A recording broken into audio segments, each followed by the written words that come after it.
on s'installe, hein. Non mais qu'est-ce que vous faites là-bas? Non mais allez, en cours, on y va. Allez, le téléphone, on l'enlève du sac, de la poche, on le met dans le casier. Ça y est, c'est bon, Émeric, t'as mis ton téléphone dans le casier, on est bon? Allez, c'est parti. Tiens, Émeric, tu tombes bien. Comment est-ce qu'on appelle un auteur de poème?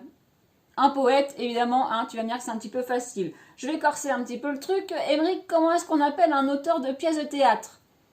Un dramaturge, très bien. Maintenant, je m'adresse un petit peu à tout le monde, et vous, là, derrière vos écrans. Comment est-ce qu'on appelle un auteur de fable? Un fabuliste, tout à fait. Et quel est le fabuliste le plus connu qui est célèbre, parce qu'il en a écrit en tout 243, ce qui est énorme? C'est bien évidemment Jean de La Fontaine. Et vous voyez derrière moi hein, l'œuvre Jean de La Fontaine, les fables. Peut-être vous avez une œuvre chez vous aussi des fables de La Fontaine. Alors, pardon, excusez-moi.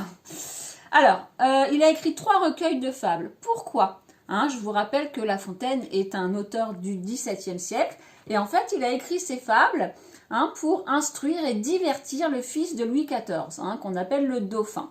Et par l'intermédiaire de ces fables, hein, vous le savez certainement, il contournait la censure pour dénoncer des injustices. Alors, je vous propose aujourd'hui, puisqu'on a vu ensemble le cours sur la poésie, la versification, les figures de style et d'autres, on va étudier la fable Le loup et l'agneau. Alors, je vous invite à prendre le texte que je vous ai envoyé ou à prendre la page si vous avez l'œuvre chez vous. Alors, déjà, comment on peut affirmer que la fable Le loup et l'agneau fait partie du genre littéraire de la poésie de la fable? Tout simplement parce qu'on l'a dit dans l'introduction, que cette fable emprunte la versification. Elle utilise des vers. Hein. On remarque que dans cette fable, il y a une alternance d'octosyllabes et de décasyllabes, d'alexandrin, c'était justement le mot qu'il ne fallait pas que je dise. En effet, hein, dans cette fable, il y a une alternance de vers de 8 syllabes, donc des octosyllabes, et des vers de 12 syllabes, donc des alexandrins, ce qui permet de donner de la vivacité au récit. Et je voudrais d'ailleurs m'attarder sur un de ces vers dans cette fable, qui dit « Tu seras châtié de ta témérité », qui est donc, si vous l'avez, prenez le temps de l'étudier, qui est donc un alexandrin, puisque nous avons 12 syllabes. Et je m'adresse directement à tous ceux qui ont révisé le cours sur la poésie, que ce soit les premières ou les terminales d'ailleurs. Hein, vous avez dans le mot châtier qui se dit en 3 sons châtillé, ce qui s'appelle, hein, ce qu'on a vu en cours, ce qui s'appelle une diérèse. Hein, il y a 2 voyelles collées qui comptent pour 2 syllabes différentes. Et pourquoi, à votre avis, La Fontaine a fait une diérèse sur ce verbe? Tout simplement pour faire un verbe 12 syllabes, hein, parce que 11, ça n'existe pas. Mais surtout pour mettre en valeur ce mot châtier, hein, qui annonce la fin de la fable, hein, puisque l'agneau ne sera plus que châtié, châtié qui veut dire corriger, punir, hein, il sera plus que ça puisqu'il va être croqué par le loup. Bim. Passons.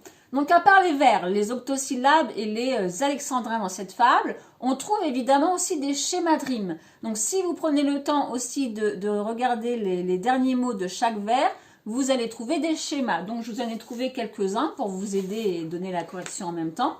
Donc vous avez par exemple breuvage, rage, témérité, majesté, hein, qui sont des rimes suivies. Et puis un autre exemple d'elle, je me souviens plus, façon, boisson et cruelle, qui constituent des rimes embrassées. D'accord? Donc voilà, donc à travers les schémas de rimes et à travers les vers utilisés, on voit que bien évidemment La Fontaine utilise une versification propre évidemment à la poésie. Alors que raconte cette fable hein, parce qu'on peut se poser la question pour bien la comprendre, parce que le langage du XVIIe siècle n'est peut-être pas très clair pour vous, élèves. Donc c'est une bête tout à fait naïve, l'agneau, qui vient se désaltérer, hein, boire un petit peu au pied d'une source, auprès d'une rivière. Et qui c'est qui se pointe? C'est le loup, hein, bien au-dessus d'elle, hein, un peu plus loin, et qui évidemment voit en cette pauvre bête son futur repas. Donc, l'agneau continue de boire et évidemment le loup lui pose la question: qui te rend si hardi de boire mon breuvage, hein, le breuvage, son eau qui est à lui, au loup. Alors s'ensuit toute une série d'arguments. Hein, l'agneau va répondre au loup à ces questions par des arguments comme quoi il a le droit aussi de boire cette eau. Donc, on a un premier argument. Lorsque le loup dit qui te rend si hardi de boire mon breuvage, l'agneau répond, si vous regardez bien la fable, qui te rend si hardi de le salir, hein, elle se situe plus de 20 pas au-dessus d'elle. Donc, l'agneau ne veut pas salir l'eau que le loup veut boire puisqu'elle se situe en dessous. Pareil, le loup lui reproche que l'agneau ait dit du mal de lui l'an passé. L'agneau répond, c'est impossible, je n'étais pas né. Le loup lui rétorque que ce sont ses frères. L'agneau lui répond, c'est impossible puisque je n'ai pas de frères. Donc on voit bien hein, que l'agneau donne une série d'arguments qui, pour essayer de se défendre et de ne pas se faire manger. À ces arguments s'ajoute l'emploi du présent et puis aussi l'emploi des connecteurs logiques. On a par exemple le mot encore, le mot mais, le mot par conséquent. Donc, si je vous dis connecteur logique, argument et l'emploi du présent, évidemment, vous constatez qu'il s'agit d'un texte argumentatif. Avec quelques passages descriptifs, évidemment, quand on décrit la rivière, etc. Mais le type de texte dominant ici, il est bien descriptif. Alors, qu'est-ce qui fait la force de cette fable? Cette fable, et d'ailleurs comme la plupart des fables de La Fontaine, hein, utilise les animaux que La Fontaine fait parler. Alors, c'est ce qu'on appelle, et on l'a vu dans le cours dernier, c'est ce qu'on appelle la personnification, hein, le fait de donner des qualités humaines à des animaux. Alors, comment est-ce qu'on voit dans cette fable la personnification? Tout simplement, déjà dans le titre, le loup et l'agneau, on voit quoi dans le titre? On voit des majuscules. Loup et agneau portent une majuscule, tout comme dans le reste de la fable, ce qui montre qu'ils sont assimilés à des personnes. Hein. Normalement, on ne donne le prénom, enfin la majuscule, pardon, qu'au prénom ou au nom de famille. Alors, dans cette fable, il y a aussi tout un vocabulaire qui normalement est utilisé pour les humains. Par exemple, on l'a vu tout à l'heure avec le mot breuvage, hein, qui normalement est une boisson pour les dieux, hein, pour les humains. Bref, c'est un mot normalement pour les humains. On a aussi, j'ai un petit peu bafouillé là, excusez-moi. On a aussi l'agneau qui s'adresse au loup avec les mots sire, votre majesté. Hein, normalement, on ne s'adresse pas à des animaux comme ça. Hein, qui montre bien que l'agneau veut se faire docile et considère le loup comme le roi. On a aussi le mot boisson ou encore le mot frère qui normalement sont des mots pour la catégorie des humains. Comment est-ce qu'on voit aussi la personnification à travers cette fable? Tout simplement avec l'emploi du discours direct. Alors là, je m'adresse aussi au terminal puisque la semaine dernière, je vous ai envoyé un cours sur le discours direct, indirect et indirect libre.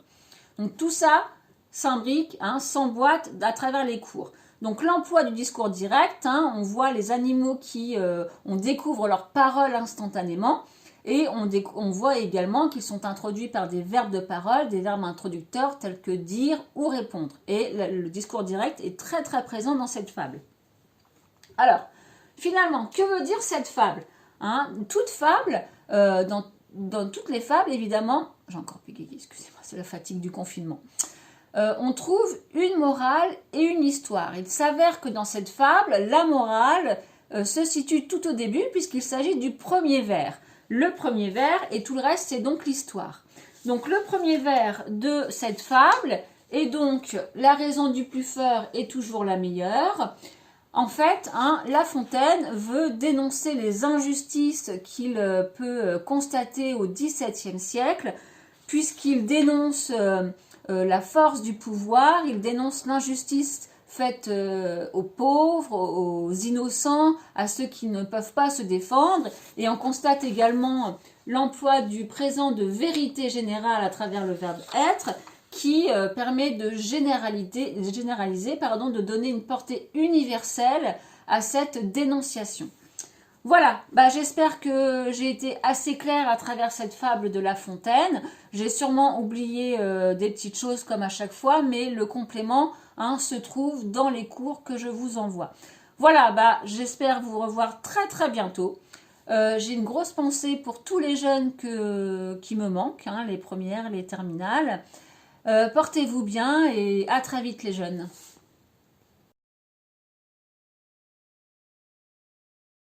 Allez, Émeric, on s'installe en classe. Allez, là, les jeunes, on s'installe. Allez, on y va. Allez, tout le monde a mis son téléphone dans le casier. Émeric, c'est bon, ton téléphone. Et voilà, je m'en doutais, il est encore dans le sac. Va le mettre dans le casier. Ça y est, c'est bon. Alors, tiens, tu tombes bien, Émeric. Est-ce que tu peux me dire comment on appelle un auteur de poèmes? Oh, j'ai bégayé. Putain. pour faire cette étude qui va arriver. Pourquoi il a écrit des fables? J'ai fait un E qui est immonde. Donc, nous revoici les petits loups. Est-ce que je suis pas terrible? Donc, je disais, tu seras châtié de ta témérité. Donc, oui, hein, parce que je vieillis, hein, quelque peu, j'ai des cheveux blancs, c'est n'importe quoi.